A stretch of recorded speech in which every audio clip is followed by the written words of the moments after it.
Assalamualaikum warahmatullahi wabarakatuh. Perkenalkan, nama saya Isna Adila dengan NIM 2103411000013 dari kelas A. Di sini saya akan menjelaskan materi tentang sistem akustik dari mata kuliah Akustik Kelautan. Yang pertama, kita harus mengetahui apa itu sistem akustik. Secara umum, sistem akustik didefinisikan sebagai ilmu yang mempelajari tentang mutu suara dan bunyi yang dihasilkan. Akustik sendiri berhubungan dengan organ pendengar, suara, atau ilmu bunyi.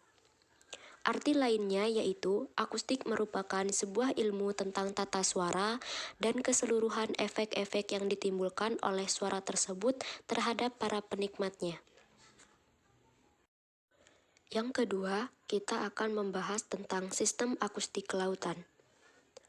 Dalam bidang kelautan, akustik adalah ilmu yang mempelajari tentang gelombang suara dan perambatannya dalam medium air laut atau yang terjadi di kolom air. Permasalahan-permasalahan yang dibahas dalam akustik kelautan biasanya adalah kecepatan gelombang suara, waktu saat gelombang dipancarkan hingga dipantulkan kembali, serta kedalaman suatu perairan. Lalu, apa saja manfaat akustik kelautan?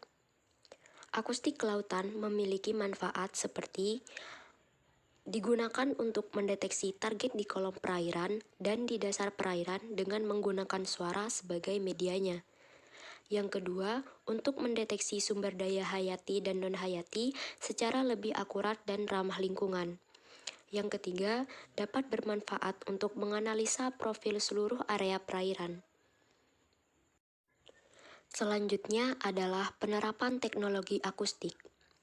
Secara jelasnya, beberapa penerapan teknologi akustik adalah seperti yang pertama adalah untuk pengukuran kedalaman dasar laut atau batimetri, yang kedua pemetaan dasar laut, yang ketiga pencarian kapal-kapal karam di dasar laut, dan yang keempat adalah pengidentifikasian jenis-jenis lapisan sedimen di dasar laut.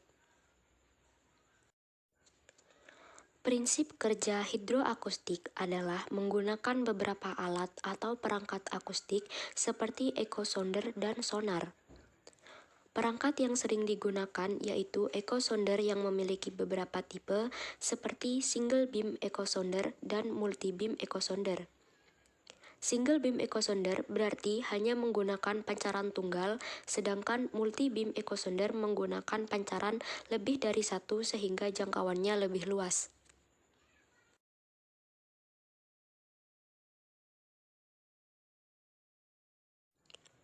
Terdapat 3 lapisan kolom air yang berhubungan dengan kecepatan suara, yaitu yang pertama adalah zona 1 atau mixed layer. Kecepatan suara pada zona ini cenderung meningkat akibat faktor perubahan tekanan mendominasi faktor perubahan suhu. Yang kedua adalah zona 2 atau thermocline. Kecepatan suara akan menurun di zona ini dan menjadi zona minimum kecepatan suara akibat terjadinya perubahan suhu yang sangat drastis dan mendominasi faktor perubahan tekanan. Yang ketiga adalah zona 3 atau deep layer. Kecepatan suara akan meningkat kembali pada zona ini akibat faktor perubahan tekanan mendominasi kembali faktor perubahan suhu.